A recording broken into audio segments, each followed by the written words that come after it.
Biografia de Sueli Carneiro. Aparecida Sueli Carneiro é uma das grandes vozes do movimento feminista negro, nascida na cidade de São Paulo em 1950. Ela cresceu em uma família negra, de classe média, filha mais velha de 7 irmãos. Seu pai, José Horácio Carneiro, natural de Minas Gerais, veio a São Paulo ainda jovem em busca de melhores condições de vida, trabalhando posteriormente como ferroviário. Sua mãe, Eva Camargo Alves, natural de Campinas, migrou para a cidade, pelo mesmo motivo, atuando como costureira até o casamento. O livro Continuo Preta é a mais completa obra biográfica de vida de Sueli Carneiro. Sueli relata que a criançada nunca ouviu os nomes dos bisavós ou os sobrenomes de quaisquer pessoas. Dos antepassados, sabiam apenas que eram gente de roça, que trabalhava em terras de coronéis durante e depois do tempo da escravidão legal. Para sua família, era impossível desenhar uma árvore genealógica devido a uma queima de arquivos.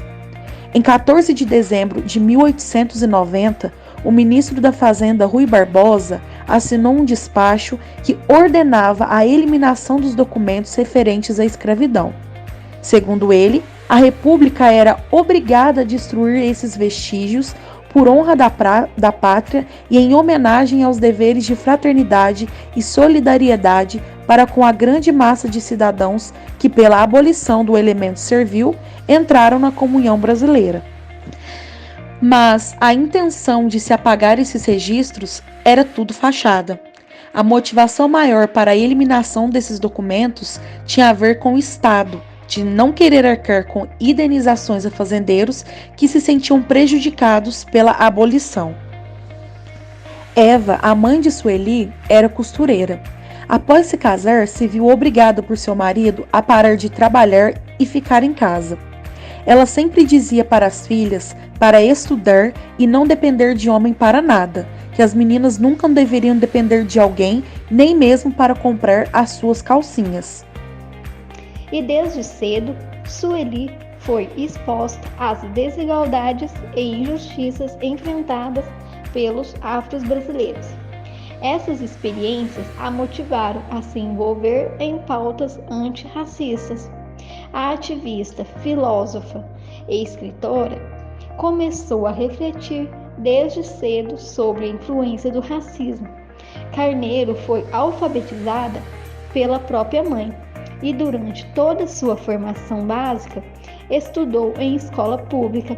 Cresceu orientada pelos seus pais sobre como a escola pode ser um espaço onde as pessoas negras são vítimas de preconceito de maneira dura e sentem na pele o que mais tarde chama de o racismo mais perverso do mundo. Sueli Carneiro ingressou na faculdade em 1971 no curso de Filosofia da Universidade de São Paulo. Foi a partir da vivência no ambiente universitário durante a ditadura que ela começou a se aproximar e dialogar com o movimento negro e feminista. Em sua juventude, Sueli passa a elaborar a linguagem política. Passa a ter contato por meio de mobilizações dos ativistas da cidade, interagindo com os poucos estudantes negros que estudavam na Universidade de São Paulo e também com intelectuais negras. Dentro desses movimentos de organização de esquerda e com os militantes de grupos clandestinos, ela tem como referência Abdias Nascimento, que é um dos ativistas antirracistas de maior expressão no país. Dentre as mulheres negras, destacamos Lélia Gonzalez. Com ela, Sueli aprendeu bases filosóficas, sociológicas e políticas do feminismo negro. No livro Continuo Preta, Sueli relata que houve um tempo que ela e sua família foram morar em um lugar conhecido como Vila Bonilha, a 15 quilômetros da Praça da Sé em São Paulo, quando a sua irmã Solange ainda era bebê, antes de Eva, sua mãe, engravidar de Geraldo.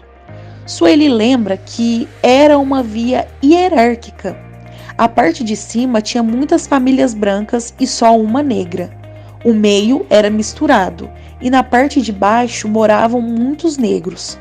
A casa que era alugada, ela relata que era a mais feia da parte de cima da rua. Na parte de baixo, onde havia mais famílias negras, ela diz que eles formavam uma comunidade operária marcada pela cultura proletária de solidariedade e fraternidade partilhada entre pobres. Sueli reconhecia o sentimento de superioridade dos brancos em relação aos negros que não se diluía. Com um tom de autocomiseração, as famílias brancas diziam: poderia ser pior, além de pobre, eu poderia ser preto. Eva, a sua mãe, sempre exigiu respeito das vizinhas brancas e jamais tolerou comentários racistas. Sua mãe ensinava que os filhos deveriam retrucar para quem mexesse com a sua cor. Os carneiros eram pretos respeitáveis da rua, com identidade racial percebida e demarcada. Em 1973, Sueli casou-se com Maurice Jacoel, com o qual não é mais casada. Com ele, tem uma filha chamada Luanda Carneiro Jacoel, única filha de Sueli. Obras de Sueli Carneiro. São mais de 150 artigos publicados em jornais e revistas, e 17 livros. No campo dos estudos de gênero, dialoga com intelectuais e feministas negras brasileiras, como Beatriz Nascimento, Luzia Barros e Lélia Gonzalez. A maioria de seus artigos estão reunidos no livro Escritos de uma Vida, que trata da síntese de duas opressões, de duas contradições essenciais, a questão de gênero e de raça. Se a questão da mulher avança, o racismo vem e barra as regras. Ser mulher negra é experimentar essa condição de asfixia social. No livro Racismo, Sexismo e Desigualdade, reúne artigos que falam de dores enfrentadas pela cultura afro-brasileira no seu processo de reconhecimento. Em Dispositivo de Racionalidade, a construção do outro como não ser, como fundamento do ser, Sueli fala do epistemicídio, que é o apagamento dos conhecimentos constituídos pelo povo negro, ou seja, a morte simbólica a que é submetida a população negra do Brasil. Em 2018, a filósofa e ativista Djamila Ribeiro cria o selo editorial Sueli Carneiro, inaugurando uma coletânea em sua homenagem, um reconhecimento à importância de suas ideias e atuações. Sueli fala muito do feminismo. Em todos seus artigos, ela fala que o papel da mulher negra é negado na formação da cultura nacional. A desigualdade entre homens e mulheres é erotizada e a violência sexual contra as mulheres negras foi convertida em um romance. Falando um pouquinho agora do contexto histórico, durante a juventude de Sueli Carneiro, o Brasil viveu sob uma ditadura militar que teve início em 1964 e durou até 1985. E em 1975, as mulheres brancas eram indiferentes e não abordavam as questões de mulheres negras, mas Sueli Carneiro, juntamente com outras ativistas negras, continuaram lutando pelas suas questões. Durante esse período, o governo militar impôs censura à imprensa, restringiu as liberdades civis e perseguiu ativistas políticos. A ditadura teve um impacto significativo na sociedade brasileira como um todo e influenciou o ativismo e a militância de Carneiro.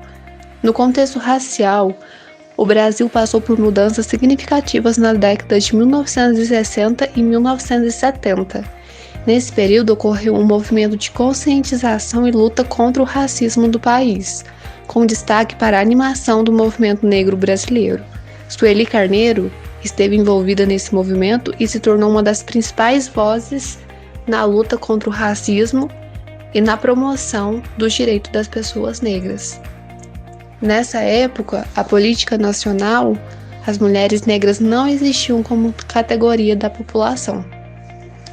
E também foi por meio do Abdias Nascimento que a Sueli compreendeu de fato a questão racial no Brasil e sua grande inspiração era na Lélia Gonzalez. O principal fator que levou a Sueli à militância política foi a indignação. Ela não conseguia coexistir sem lutar contra essas violações. Ela ela defende o pacto civilizatório para eliminar privilégios de raças e gêneros. E em 1988 foi fundada a GLE10, que é o Instituto de Mulher Negra, e nos anos de 1990 Sueli criou um programa de saúde física e mental destinado às mulheres negras e o projeto Rappers, que é destinado à juventude negra, vítima de agressão policial. Significado do nome GLE10: tipo de sociedade feminina das comunidades Iorubá, responsável pelos rituais com máscaras guerreiras para celebrar as grandes mães e as forças femininas poderosas da fé iorubana. Prêmios e honrarias de Sueli Carneiro. Ao longo de sua trajetória, Sueli Carneiro ganhou diversos prêmios, entre eles de doutora honoris pela Universidade de Brasília em 2022, Prêmio Kalman Silvert em 2021, Prêmio do Itaú Cultural de 30 anos em 2017, Prêmio Benedito Galvão 2014 e Prêmio Direitos Humanos da República Francesa e o Prêmio Berta Luz em 2003.